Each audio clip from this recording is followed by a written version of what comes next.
So we've talked a few minutes about the first of our four entities that we're going to discuss today. So we've seen how Fannie Mae is incredibly large, and it controls about a quarter of all the mortgage activity in the United States. It owns or guarantees about $3 trillion worth of mortgages.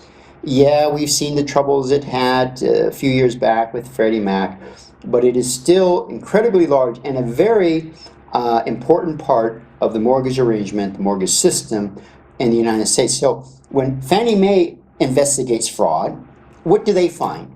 And whatever they find is probably a pretty good indicator of how much fraud occurs in the United States in the mortgage area. So that's exactly what we're going to do now. We're going to look what has Fannie Mae found.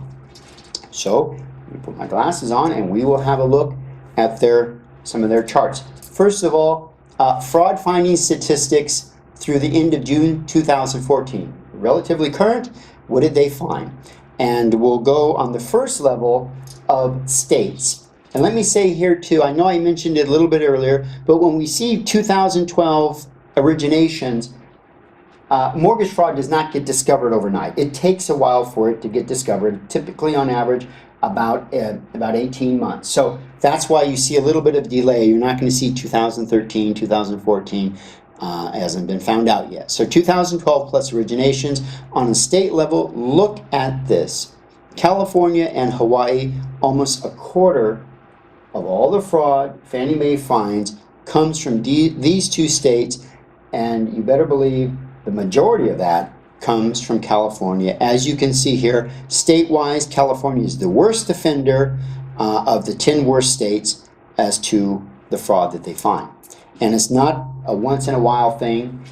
2011 originations, California, Hawaii, 20%, a fifth of all the fraud Fannie Mae finds, and they find a lot, comes from here, and mainly, again, from California, the worst of the top 10 states.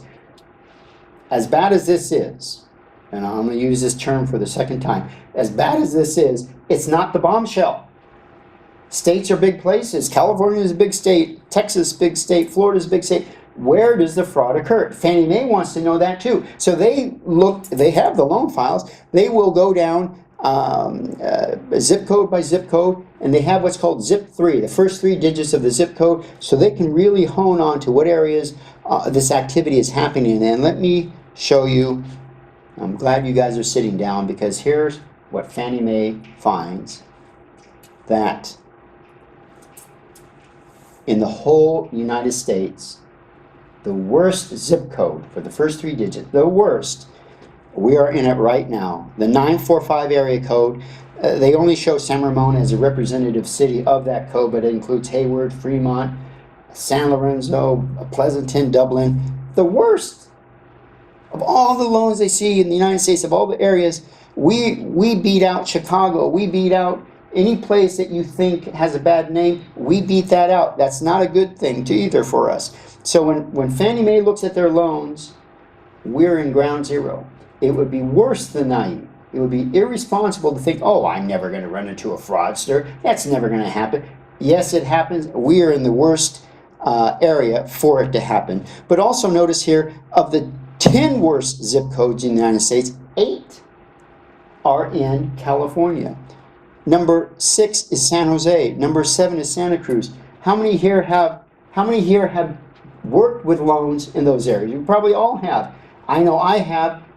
Those areas are also known for its fraudulent activity. And it's not much different than 2011. The second worst in the whole United States, Fremont, which is a representative city of the 945. Again, the 945 area code, second worst in all the United States. This is a recurring problem, and again, we want to be aware of that. Fannie Mae has documented this, and those fraudsters are out there. They may not be the most visible, but they are out there and they're committing their fraud. We want to be aware of that. We want to be vigilant to not get ensnared or taken in by these crooks.